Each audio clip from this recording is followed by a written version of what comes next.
You got an idea for a great t-shirt? Do you? Well, you need someone to make the t-shirt. Now you can go to the guy in your neighborhood who's going to take a crayon and draw on a Hanes t-shirt, but that's not what you want. You want professional t-shirt production, and you get it at tpub.shop. Look at this shirt right here. What they've done is they've stolen copyrighted artwork and made a really funny t-shirt about it. Now, as long as the police don't catch them, or the feds, or Interpol, they're going to be a great going concern. So if you need a t-shirt as good as this one, or maybe even better, call them. Actually, don't call them. They never answer the phone. It's all about the texting with these people. TEEPUB.shop. Tpub, the place for t-shirts. Hey, welcome to the LA Morning Show. My name's Joe. We got Emma over here. We got Barry over here. Hey! Chase is our cameraman over here. Fake Chase, our intern, is, I don't know, he's around the house somewhere. We are at Suburban House in Los Angeles, and today we're going to talk about some music. All right, LA music. So we just passed Memorial Day. That's the unofficial start of summer. I got my concert start a little bit early this year. Is that why you're beat red? You've been out in the sun all summer already? Skin damage, Barry. That's something that you all got to worry about. When I was younger, I did not wear sunscreen, and that's why I look like this all the time now. So please, wear sunscreen, people. Anyway, so Memorial Day, unofficial start of summer. Usually people talk about movies, but I always think of Memorial Day as the kickoff to the summer concert schedule. So I got my start a little bit early this year. I went to Back to the Beach Festival in down Huntington. in Doheny, huh? No, the Huntington Beach one. Oh, cool. Yeah. Who played there? That was a great lineup. So I only went first day, Saturday. It was Blink-182 was the headliner, but we also had Save Ferris, Real Big Fish, Goldfinger, Aquabats. Oh man, I'm missing somebody. I know I'm missing somebody. Anyway, great show, outdoors on the beach. Coming up, I also got some tickets. I'm going to go see Jimmy Eat World and Third Eye Blind. Get out of town. Yeah, they're playing the Greek coming up in June. I got tickets to Coheed and Cambria. We're going to that, Barry. Yeah, And then let me see. You twisted my arm. I know, for that twisted one. your arm for that one. I got Death Cab for Cutie coming up in August, and you know what I missed out on though? Angels and Airwaves. Oh, dumb. Yeah, well, no, dumb. I love that band, man. Come on, Tom is a little bit crazy. It's dumb that you missed out. Oh, it's dumb that I missed out. Yes, it is dumb that I missed out. But I do, I just the aliens are going to take him away. the aliens are going to take him away. All his UFO stuff. I hadn't seen Tom. I haven't seen Tom perform in years, so I wanted to go see him. Emma, Tom who's from Tom? Blink-182. I have not heard of any of these Tom bands, DeLonge from Blink-182. except for like Third Eye Blind and like Death Cab Cutie Pie. Death Cab for Cutie. Anyway, so I missed out on that because I couldn't. I missed out on the cheap tickets, and I just cannot afford $100 for a ticket anymore. Yes, so you can. No, I cannot. Anyway, those are the concerts I'm seeing. Are you guys seeing anything? Because if you know.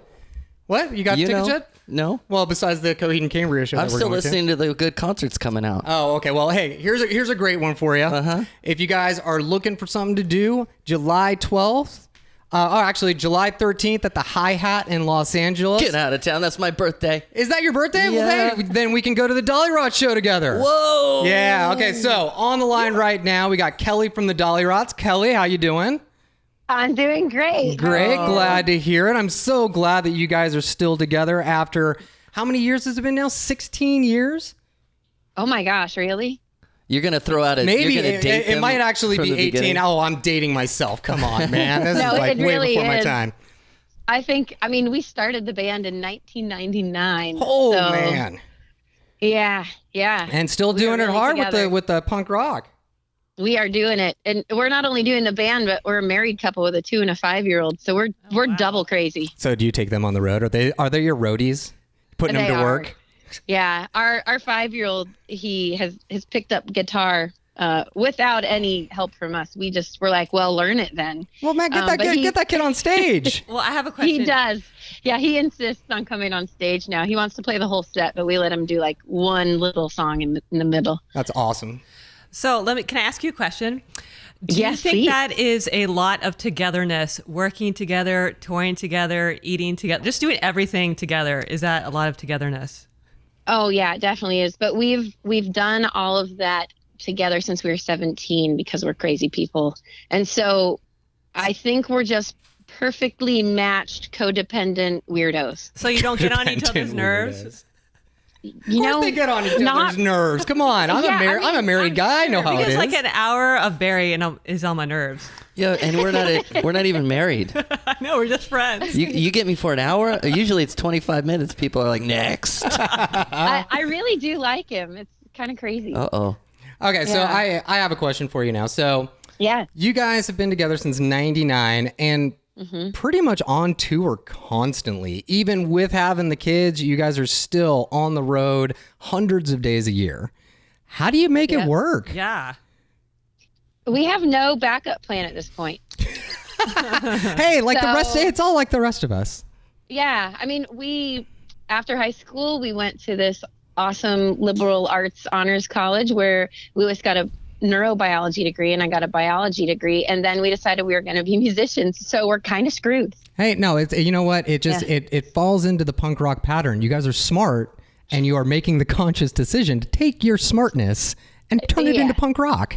Exactly. I mean, and honestly, the way that the music business is, there are so many avenues for us to do music these days that it really is much easier than it would have been even 10 years ago for us to maintain the band. Well, that actually brings me into a good question. You guys have been around since before the advent of social media.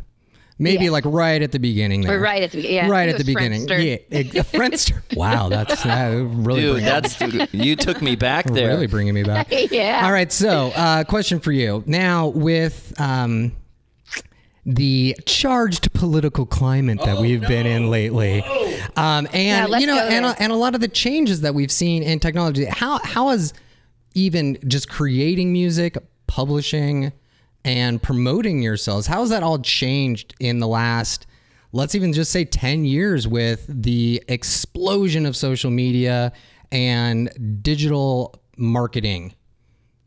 I think that it really gives us an easy way to reach many, many more people than we could have done, you know, in the start of the band kind of old days. Like we have so many fans that we will never ever see at a show or meet in the flesh, but we're actually close to them because we interact with them every day on social media, and they can follow our lives and feel close to us because, you know, we post and, you know, we engage our fans on a like multiple times a day basis.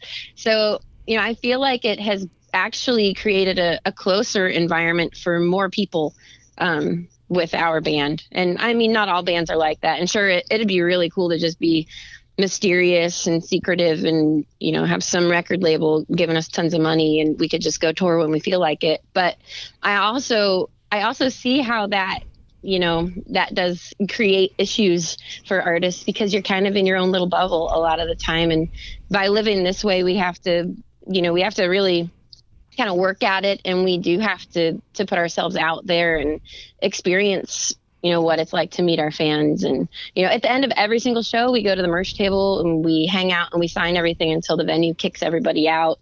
Like we like our fans and we make music for them, not for us at this point. And so it makes it much better. Well, you also brought up a good point. I think that technology has given you that freedom to self-publish, correct?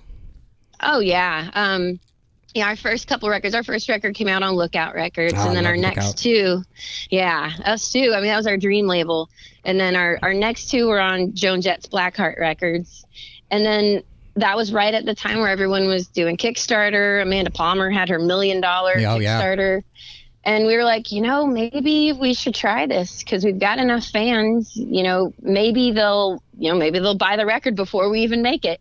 And so we've been using that platform for, I think it's 5 releases right now, between Kickstarter and Pledge Music. But this last one, you know, we had the music mostly done and we sent it over to the guys at Underground Garage because they've been huge supporters of our band always. And we were like, hey, what do you think of this? And they're like, we love it. Can we put it out on the label? And so we're going to partner with Wicked Cool Records and it'll be cool. It's the first time we're working with a label in a long time. We usually do distro, but you know, we still do most of it ourselves and they kind of let us do our thing like we always do. But this time we get to have a partner in it. All right, very cool. So what? That's your upcoming album, correct? Yeah, it comes out on Friday, July 12th, so the day before the LA show. Oh, very cool. So, so tell us a little bit more about this album. What's the name of the album? What is your theme? Like I mentioned before, we're in a charged political climate right now. Are you using punk rock to talk about that kind of stuff? So we do on occasion get into politics, but the album is called Daydream Explosion, and we are very politically charged people. We typically listen to talk radio and news radio throughout the day when we're not listening to music. But honestly, we do follow what's going on, and we did kind of make a pact that the band was going to be about fun, and we wanted to keep it as an escape for our fans. Because of the way the world is right now, I feel like, there are a lot of things that you can worry about. And so our music is not one of those. So we don't frequently write political songs or, do political posts on social media unless we really just can't hold it in and we have a little explosion. So that's like me every day.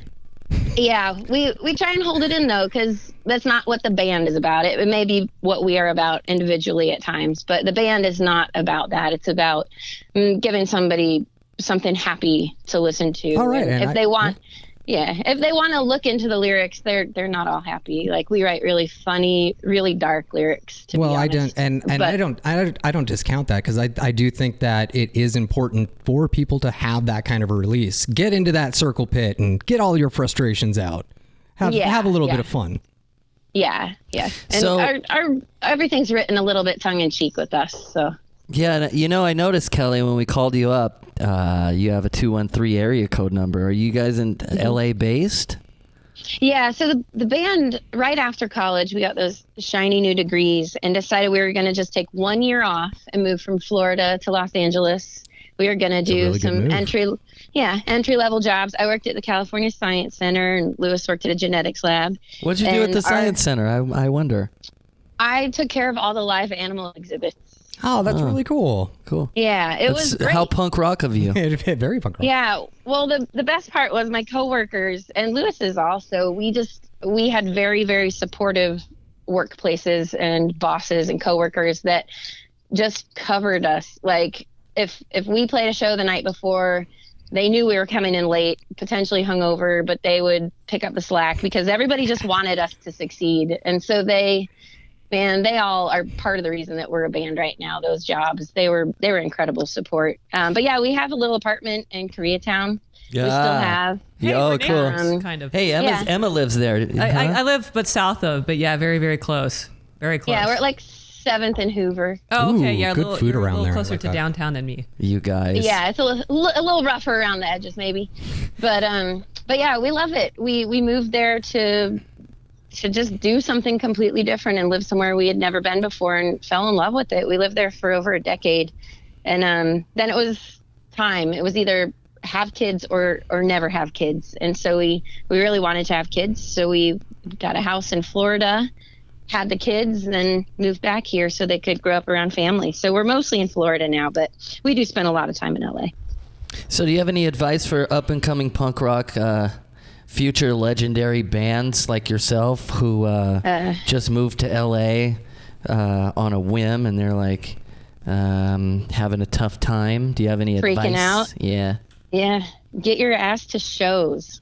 Yeah. Because that's where you're going to meet people who understand what you're doing, who also are probably alone and have no idea what they're doing, who might want to record with you, make art for you, put on shows with you.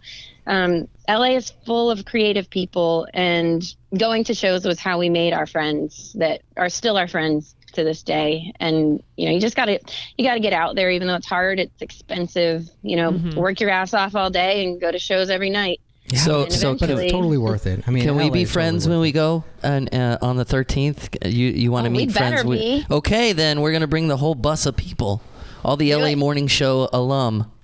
will be perfect. And you better sing happy birthday to Barry and bring out a cake or something.